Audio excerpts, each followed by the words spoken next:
नमस्कार। आज हम लोग कंस्ट्रक्शन ऑफ सिमिलर ट्रायंगल समरूप त्रिभुज की रचना के बारे में पढ़ेंगे। इसमें जो है होता क्या, एक ट्रायंगल दिया रहता है, पहले उसका कंस्ट्रक्शन करना होता है, पहले उसकी रचना करनी होती है, फिर उसके बाद उसके सिमिलर एक ट्रायंगल की, एक त्रिभुज की रचना करनी होती है जिसके साइड का रिलेशन गिवन ट्रायंगल दिए गए ट्रायंगल के साइड के साथ दिया गया। जैसे मान लीजिए आपको कोई एक ट्रायंगल दे दिया गया और एक उसके सिमिलर एक ट्रायंगल बनाना है जिसका साइड दिए गए ट्रायंगल के साइड के रेशियो का 3:4 या 3/4 है। यानी दिए गए ट्रायंगल और जो सिमिलर ट्रायंगल बनाना है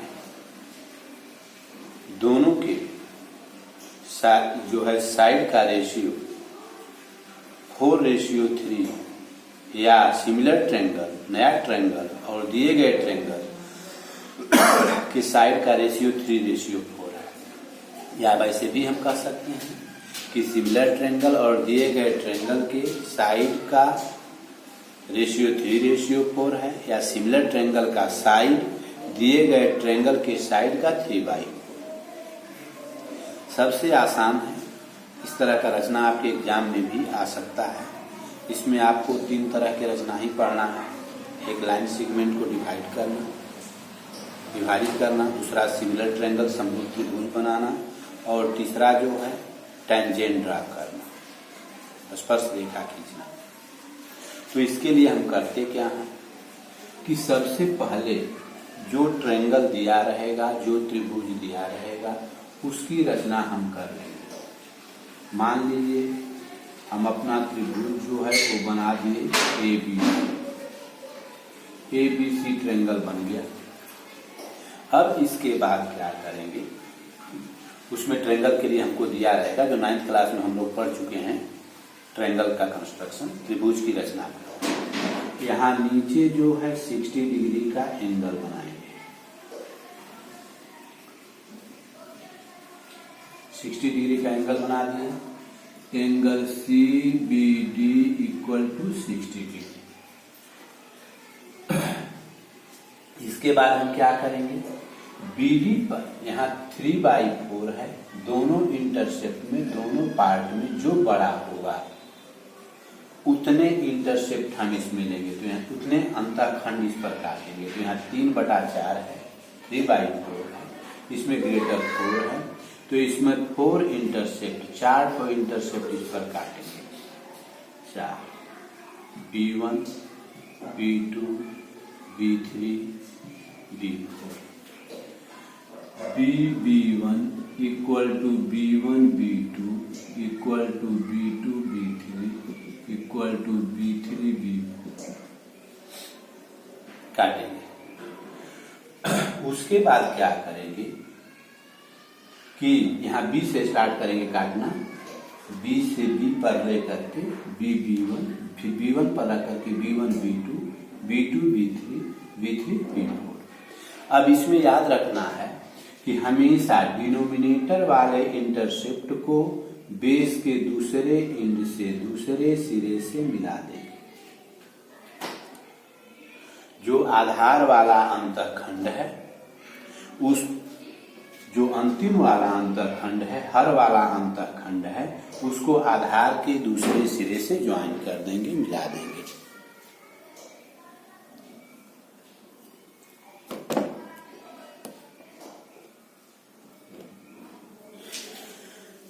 दूसरे सिरे से यहाँ ज्वाइन कर दिए। यहाँ याद रखना है, जो डिनोमिनेटर वाला इंटरसेप्ट होगा, आधार वाला अंतःखंड होगा, हमेशा उसी, हर वाला अंतःखंड होगा, उसी को आधार के दूसरे सिरे से, बेस के दूसरे एंड से ज्वाइन करेंगे।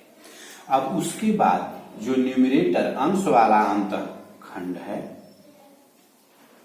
अंश वाला जो अंतःखंड है, उससे इसके पैरेलल लाइन खींचेंगे, समानांतर रेखा इसके खींचेंगे। तो इस एंगल के इक्वल यहाँ पर, इस एंगल के इक्वल यहाँ पर एंगल बनाएंगे।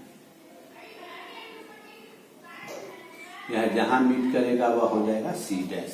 एंगल के इक्वल कोण के बराबर कोण बनाना, B4 पर रख करके एक रेडियस लेकर के कोई एक ऐसे और काट लेंगे, उतना ही B3 पर जिस बिंदु पर बनाना होता है उतना रख के काटेंगे, फिर इसको मेजर करेंगे और इसमें से काट लेंगे। अब यहां देखिए B3 C dash parallel B4C, so in triangle B4C by Thales theorem. यहाँ B3C डैश जो है B4C के पैरेलल है, समानांतर है, तो त्रिभुज B4C में थेल्स प्रमेय से क्या होगा भाई, तो B3 upon B4 upon B4 equal to BC dash upon BC। तो यहाँ यह जो है 3 पार्ट और यह 4 पार्ट, यह 3 पार्ट और यह 4 पार्ट, 3 भाग यह और 4 भाग यह, तो यह हो जाएगा 3/4, इसका रेशियो 3/4 होगा। यानी BC डैश और BC दोनों का रेशियो 3/4 हुआ, 3:4 हुआ। या हम ऐसे कह सकते हैं कि BC डैश जो होगा वह BC का 3/4 होगा। अब C डैश से CA के पैरेलल, CA के समानांतर रेखा खींचेंगे, तो उसके लिए C पर जो यहाँ यह कोण है, इस कोण के बराबर यहाँ पर कोण बनाएंगे, तो C पर रख करके एक और काट लेंगे, उतना ही रेडियस लेकर के C डैश पर काटेंगे, इसको माप के इसमें से काटेंगे। अब यहाँ से इसको पैरेलल लाइन ड्रा करेंगे, जहां मीट करेगा वह हो जाएगा A डैश। अब देखिए in triangle BCA CA dash parallel CA, so by Thales theorem क्या होगा भाई, तो BC dash upon BC equal to BA dash upon BA equal to 3/4। BC dash बटा BC बराबर BA डैश बटा BA बराबर 3/4। अब यहाँ जो है यह ट्रायंगल जो होगा, रिक्वायर्ड ट्रायंगल हमारा जो होगा, अभिष्ट triangle BC dash A dash जो होगा वह BCA के सिमिलर होगा। यानी हम यह कह सकते हैं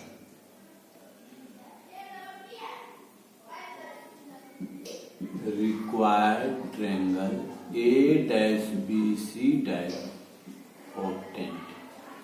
यहाँ जो हमें अभिष्ट त्रिभुज जो होगा वह A डैश BC डैश प्राप्त हुआ, उत्पन्न हुआ, बना। यहाँ होगा त्रिभुज A dash BC dash, triangle A dash BC dash similar triangle ABC। यह जो होगा ABC के समरूप होगा, किस सिमिलरिटी से, तो A सिमिलरिटी से, यह जो है सिमिलर होगा, A समरूपता से, ये दोनों त्रिभुज समरूप होंगे। क्यों समरूप होंगे भाई, तो यह जब हम पैरेलल खींचे हैं, समानांतर खींचे हैं, तो यह एंगल जो होगा वह इसके इक्वल हो जाएगा और यह एंगल जो होगा वह इसके इक्वल हो जाएगा, बराबर हो जाएगा, कॉरस्पॉन्डिंग एंगल। और यह एंगल जो है वो कॉमन है दोनों में, ABC। तो A सिमिलरिटी से दोनों ट्रायंगल सिमिलर हो गए, दोनों त्रिभुज समरूप हो गए। और तब क्या हुआ कि A dash B upon AB equal to BC dash upon BC equal to A dash C dash upon AC equal to 3/4। अब यह जो है जो नया ट्रायंगल बना, जो नया त्रिभुज बना, जो सिमिलर त्रिभुज बना, समरूप त्रिभुज बना, उसका साइड जो होगा, उसकी भुजा जो होगी पहले वाले त्रिभुज की भुजा की 3/4 होगी। इस तरह से जो है हम समरूप दिए गए त्रिभुज के समरूप दिए गए ट्रेंगल के सिमिलर ट्रेंगल का कंस्ट्रक्शन, ट्रेंगल की रचना करेंगे। फिर से एक बार समझ लें इसको। इसमें हमें जो है जब भी ऐसा रहेगा, एक ट्रेंगल दिया रहेगा, पहले उसका कंस्ट्रक्शन करना होगा, उसका माप दिया रहेगा, उसका साइड, दो साइड दिया रहेगा। ट्रेंगल के लिए 3 पार्ट उसका मालूम होना चाहिए, या तो तीनों साइड हो, या फिर 2 साइड एक एंगल हो, या 2 एंगल एक साइड हो। इस तरह से 3 पार्ट उसका। फिर मीडियन वाले भी हैं, तो उतना जो है नहीं है। 9th क्लास में जितना भी हम ट्रेंगल कंस्ट्रक्शन पढ़े हैं, सबसे पहले हम जो ट्रेंगल दिया रहेगा उसका कंस्ट्रक्शन कर लेंगे। उसके बाद नीचे जो है वो 60 डिग्री का एंगल बना देंगे। अब देखेंगे कि साइड का रेशियो क्या दिया गया है, या नए ट्रेंगल का, सिमिलर ट्रेंगल का साइड जो है गिवन ट्रेंगल के, दिए गए ट्रेंगल के साइड का कौन सा पार्ट। जैसे यहाँ 3/4 दिया हुआ है, तो जो पार्ट हो उसमें जो बड़ा 3/4, तो न्यूमरेटर डिनोमिनेटर में रेशियो में जो पार्ट बड़ा हो उतने इंटरसेप्ट इस 60 डिग्री 60 डिग्री बनाने वाले रे पर लेंगे।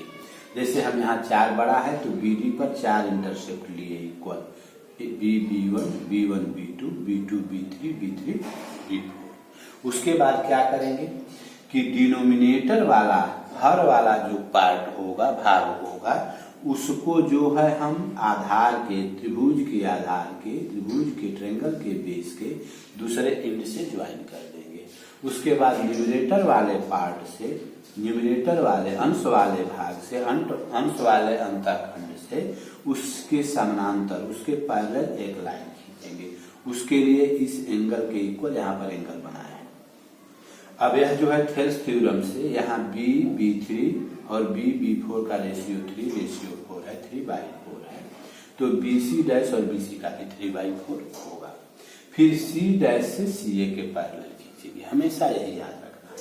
अगर मान लिया जाए कि हमें जो है कोई दे दिया, अगर यही रहता 4/3 रहता, तब क्या होता भाई, तो 4/3 रहता तो जो सिमिलर ट्रायंगल बनता उसका साइड बड़ा होगा, जो समरूप त्रिभुज बनेगा उसका साइड जो होगा, उसकी भुजा जो होगी वो बड़ी होगी, तो वह बाहर बनेगा।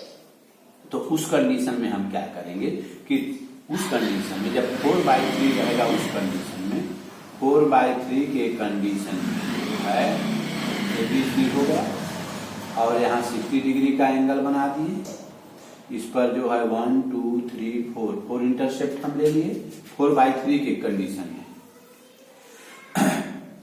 यह हो गया B1 B2 B3 B4।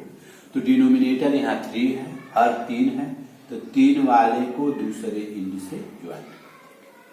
उसके बाद इसको इस साइड को, बेस को आगे बढ़ा देंगे। न्यूमरेटर जो है वो 4 है, तो 4 वाले से इसके पैरेलल लाइन खींचेंगे, तो इस एंगल के इक्वल यहाँ पर एंगल बनाएंगे, या जहां मीट करेगा वह हो गया C'। फिर C' से CA के पैरेलल लाइन खींचेंगे, तो इसको बाहर बढ़ा देंगे, इस एंगल के इक्वल यहाँ पर एंगल बनाएंगे, जहां मीट करेगा वह A' होगा। हमेशा हमें यही याद रखना है कि अगर जो साइड का रेशियो दिया हुआ हो, साइड का हमें अनुपात दिया हुआ, भुजा का अनुपात दिया हुआ हो, तो अगर अंश छोटा हो, हर बड़ा हो, न्यूमरेटर छोटा हो, डिनोमिनेटर ग्रेटर हो, तो उस कंडीशन में जो सिमिलर ट्रायंगल बनेगा वह दिए गए ट्रायंगल के अंदर होगा। और अगर न्यूमरेटर अंश बड़ा होगा, हर छोटा होगा, तो उस कंडीशन में जो होगा वह सिमिलर ट्रायंगल उसके बाहर बनेगा, क्योंकि उसकी साइड बड़ी होगी। इस तरह से हम दिए गए ट्रायंगल के सिमिलर एक ट्रायंगल का कंस्ट्रक्शन कर सकते हैं, यदि दोनों के साइड का रेशियो हमें, दोनों की भुजाओं का अनुपात हमें दिया गया हो, या यह दिया हुआ हो कि समरूप त्रिभुज की भुजा दिए गए त्रिभुज की भुजा का कौन सी पार्ट है। धन्यवाद।